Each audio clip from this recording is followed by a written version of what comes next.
Thank you, Jess. Yeah, I don't think we expected it to be that close, though. App is They got some more work to do. Yeah, it's going to be a long week, man.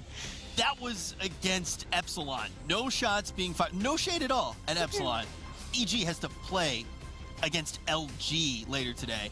And, you know, they looked pretty good. I think they were just more. I actually talked to John. We were grabbing dinner in between series. You get to watch with all the players. And, you know, he was like, yeah, no, we feel really good, but we were still finding ourselves in that first series. Yeah. Really confident later on. A confident LG after Epsilon. I mean, they brought it all the way to a Game 5, but let's break it down map by map, and we'll get to that Game 5 round 11 in due time. First, let's talk about that first hardpoint. And Chance, I know the big thing that you wanted to draw everyone at home's attention to is the streaks by EG. Yeah, I just want that to be like a theme of the day for me, apparently. There was a moment where Ace gets really close to streaks, and this happens a lot where teams, they make the communication, all right, hey guys, and actually it's right here as well, I'm close to streaks. So you want someone to bait for you. That's exactly what Nameless does for his teammate. Now, more importantly, not only does Ace get streaks in this moment, but as soon as he dies, immediately after that, Nameless picks up 3 huge kills. But there's a lot of situations where teams, they have a player that gets like 1 kill away and they just struggle to close it out. And I just like EG. They were successful on securing the streaks. However, using them was a different story. Yeah, I think the big story here was just Epsilon. They had a great first half, and then the second half they really slowed down. You saw EG really turn around, and that's what we typically see, right? Like a lot of hardpoint games where you have a great hardpoint team. You know, you talk Optic or TK. Typically, the first half of the first rotation of Hills is pretty close. They might have a slight lead, but the second go is really where they turn it around. That's where you saw EG turn around. I mean, there wasn't a Hill where they really dominated, maybe lookout post, but for the most part, it was just a solid performance overall from Evil Geniuses. Yeah, I mean, EG was in control for pretty much the majority of the game. There was a moment towards the end, I think on the parking lot hill, where Epsilon showed quite a bit of signs of life. I think they pulled off like somewhat close to a full 60, but then after that, EG just started raining down the streaks on the lookout post hill, and after that there's not much you can do. So Epsilon played all right, but EG was just better. You can honestly see that too when you actually do see all the individual hill times, because it doesn't look like they had a resounding performance on any hill in particular, but they kind of did. It was just in that second wave. So it definitely an important thing to notice. The other thing that's definitely important throughout the entire series is you talk about in the hard point, everyone on EG kind of playing bait for Pat, and he's just trying to get streaks. I feel like we consistently see that throughout the entire series. Was that something, though, that we saw in the second S&D? I mean, you did see it, right, when Pat was trying to pick up those streaks. You know, it was a 1v4. Dave was the last one alive. He gets it down to a 1v2, and Nameless just sort of gets that kill. But when we go to that round 11 of Game 2, you're going to see where when Epsilon attacks that B bomb site, he's going to throw over that nade. It gets the kill that allows him to have streaks, but he wasn't effectively able to use them. A great job by Epsilon to really close it out. I mean, the story is Enable has a very slow game, but EG was still in it, right? They're down 5-3. They do take it to a round 11. You know, thanks to the play from Pat and Apathy, especially around this B bomb site, they get those streaks. But, I mean, as I said, in that round 11, Epsilon was able to clutch it out. Yeah, and there was 2 things streak-related. Here's the second one I wanted to talk about is Aix is a kill-off streaks. You see Dave picks up 2 kills. That's on purpose. EG is basically purposely saying Aix desperately needs to get this kill, so we will let ourselves die. And you even heard in the comms, or at least I could hear them, it was calling out like he's one shot, Aix need a challenge. Obviously, they weren't successful early on, but Aix does get them this round. But that's the gunfight right there for me. Enable, he only gets 2 kills all the way through 11 rounds. He just has to win it because now Aix, it's just in too rough of a spot. So they had a fantastic opportunity with the streaks on board.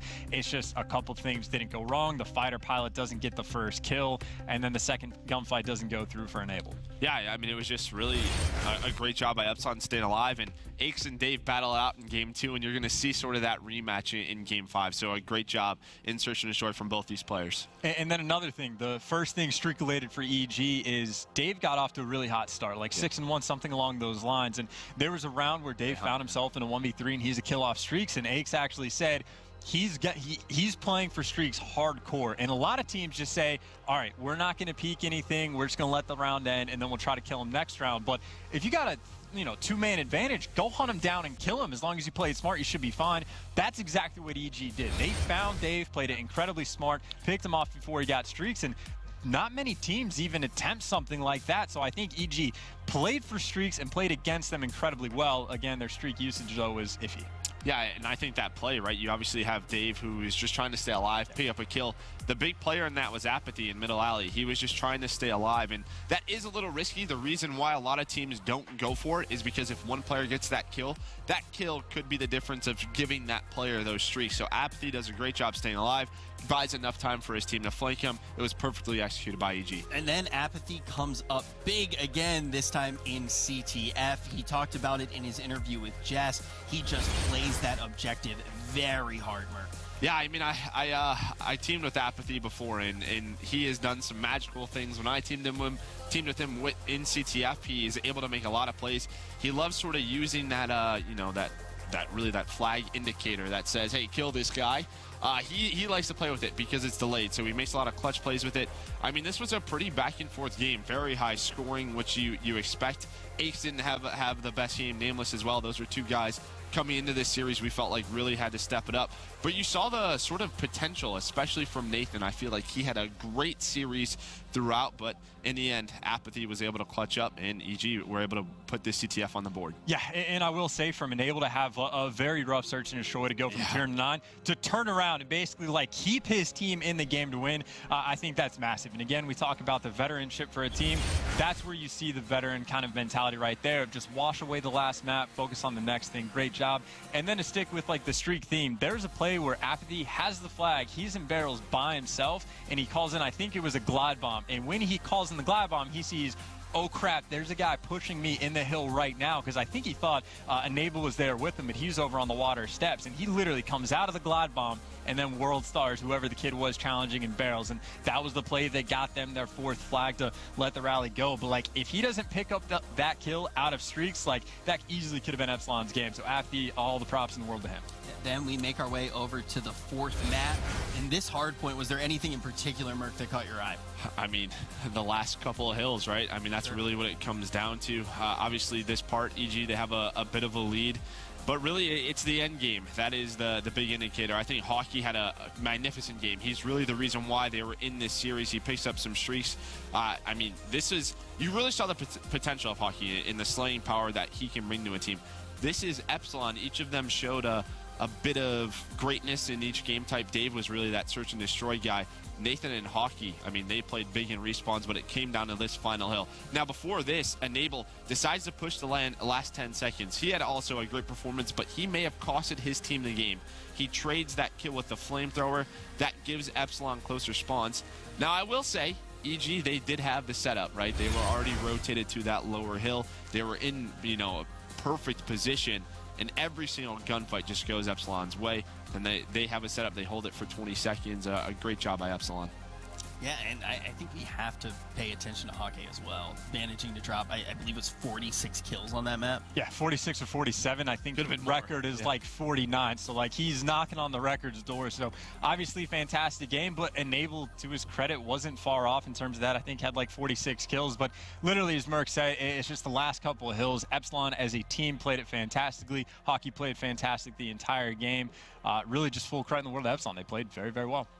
And all of that is going to bring us all the way to a game number 5 in this series. And let's talk about those first 10 rounds to get things started. I mean, we get all the way down to the wire. What was the story, though, of this S&D? Streaks. I'm just going to go back to that theme. It was early on. Well, for one thing, the very first round it was Epsilon played. They played it way too slow. They get first blood, and they still spent the first 50, 60 seconds of the round not really accomplishing much, and that allowed Aches to get the kills. And they even had a situation where they smoked off mid-map, but then they plant from where they can get killed from over by sandbags. They don't have anybody watching, but if you smoke mid, why not just plant on like the side of the corner? So Epsilon, a few details wrong. Either way, though, Aches was trying to get those streaks really hard at first, but he isn't successful.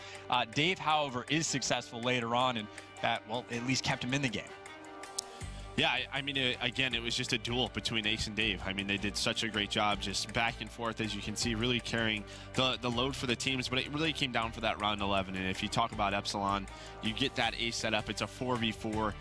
Obviously, EG, they have an idea of where you're going. But, I mean, you have to be able to execute in that round 11. Yeah, now you're probably asking, where was that round 11? Well, that's going to be your play of the game presented by Scuff. I think it's very well deserved. So, what was that story inside of this round 11? The story, I think it was Hockey that was like at the back blue part. It's just he lets Ace get through. So once you get the bomb down, that's huge. Now, massive props to Enable. This first kill he gets is actually pretty massive just to kind of open things up. But either way, it was just there was a hole in the setup that Ace eventually was able to exploit.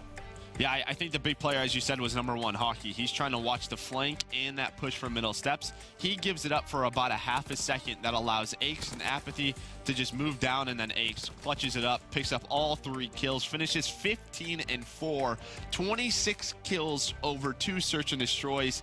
Ace, man, with the play of the game.